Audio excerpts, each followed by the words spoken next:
রাজ্যের মুখ্যমন্ত্রী হয়ে 2023 সালে ঘোষণা করে দিচ্ছেন আমরা খারিজি মাদ্রাসাতে কি পড়ানো হবে, কি ড্রেস পরানো হবে, কি কথাবার্তা হবে, এগুলো নিয়ে আমরা কোনো ইন্টারফেয়ার করব না। তুমি কিন্তু বলেছেন একটা নির্দিষ্ট ধর্মীয় মতে যদি সেখানে পড়ানো হয় সেটা সম্পূর্ণ তাদের ব্যক্তি স্বাধীনতা রয়েছে।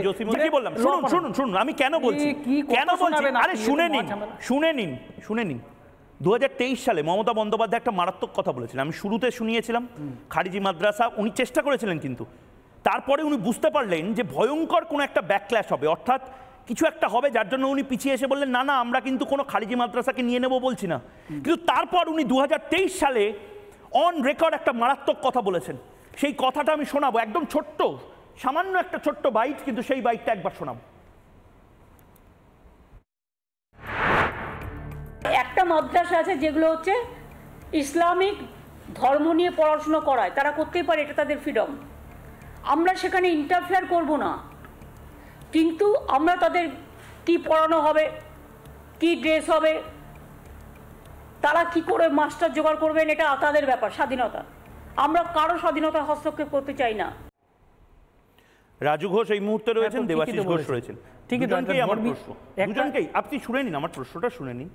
মমতা বন্দ্যোপাধ্যায় রাজ্যের মুখ্যমন্ত্রী হয়ে 2023 সালে ঘোষণা করে দিচ্ছেন আমরা খারিজি মাদ্রাসাতে কি পড়ানো হবে, কি ড্রেস পরানো হবে, কি কথাবার্তা হবে, এগুলো নিয়ে আমরা কোনো ইন্টারফেয়ার করব না। তো খারাপ কি বল, ঠিকই তো বলেছেন, একটা নির্দিষ্ট ধর্মীয় মতে যদি সেখানে পড়ানো হয় সেটা সম্পূর্ণ তাদের ব্যক্তি স্বাধীনতা রয়েছে যে তারা কি পোশাক করবে, আর সেখানে কোন সাবজেক্টে সেখানে কি সিলেবাস থাকবে সেটা গাজওয়াতুল হিন্দের পাঠ দেন না, এরকম কোন জসিমউদ্দিন আনসারী এসে যদি গাজওয়াতুল হিন্দের পাঠ দেন, বলছি এই যে এই মানসিকতার আপনি এইটার উত্তরটা দিন, খারিজি মাদ্রাসায় আপনি এইটার উত্তরটা দিন, জসিমউদ্দিন আনসারী সেখানে এসে যদি গাজওয়াতুল হিন্দের পাঠটা দেন, একটা লোক কি বললো সেইটা শুনে আপনি যদি সারা ভারতবর্ষের উপরে সেই রুলসটাকে জারি করে দেন, সেই লোকটা কি করে জানবে? এইটা তো আপনি জানেন নিশ্চয়ই। রাজু ঘোষ, আমার শেষ প্রশ্ন আপনাকে, এটা নিশ্চয়ই জানেন মুর্শিদাবাদের হরিহর পাড়ার যে মাদ্রাসা, সেই মাদ্রাসাতে আনসারুল্লাহ বাংলা টেরর গ্রুপ তার প্রধান জসিমউদ্দিন আনসারীর বই, সেই বই পাওয়া গেছিল, সেই বইতে নির্দিষ্টভাবে গাজওয়াতুল হিন্দ বা ভারত দখলের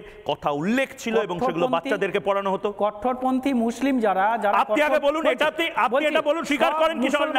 আপনি আগে বলুন এটা স্বীকার করেন কি? আপনি পয়েন্টে আসুন। সব হিন্দু, আপনি যদি এটা বলেন যে না এটা এরকম কিছু পাওয়া যায়নি, তার মানে আপনি আসাম এসটিএফ কে অপমান করছেন, আপনি বাংলার এসটিএফ কে অপমান করছেন, আপনি ভারতবর্ষের গোয়েন্দাদের অপমান করছেন। মুসলিম রয়েছে যাদেরকে দিয়ে সমগ্র মুসলিমকে বিচার করা যায় না। গোটা পৃথিবীর সংখ্যালঘু সম্প্রদায়, এইটা মানে যে ভারতবর্ষে 30 কোটি মুসলমান সবচেয়ে ভালো আছে, হিন্দু তেমন কট্টরপন্থী মুসলিমও রয়েছে। একজন কট্টরপন্থী হিন্দুকে দিয়ে সমগ্র হিন্দু জাতিকে যেমন বিচার করা যায় না, একজন দুজন মানুষকে দিয়ে লস্করে তৈবার, শুনুন লস্করে তৈবার প্রধানের নাম কোন হিন্দু নেতা সাব্যস্ত করা যায় না। হিজবুত তাহরীর প্রধানের নাম কোন হিন্দু নেতা? আমি বলছি জামাতুদ্দাওয়ার প্রধানের নাম কোন হিন্দু নেতা? আরএসএস এর এক থেকে হাফিজ সঈদ কি আরএসএস এর নেতা? আরএসএস এর যদি হাফিজ সঈদ কি আরএসএস এর নেতা? আরএসএস এর দু চারটে নাম বলুন আপনি। আফজল গুরু কি আরএসএস এর নেতা? চারটে পাঁচটা নাম বলুন। আরএসএস এর কোন নেতা লন্ডনের টিউব ব্লাস্টের সাথে যুক্ত? আরএসএস এর কোন নেতা 93 বম ব্লাস্টের সাথে যুক্ত? আরএসএস এর কোন নেতা সিরিয়া ব্লাস্টের সাথে যুক্ত? আরএসএস এর কোন নেতা লিবিয়াতে আইসিস চালাচ্ছে? আরএসএস ছেলেদের জোর করে জয় শ্রী রাম বলতে শোনা যায়, মুসলমান ছেলেদের উপরে অত্যাচার করে গাছে বেঁধে তাদের বলে জয় শ্রী রাম।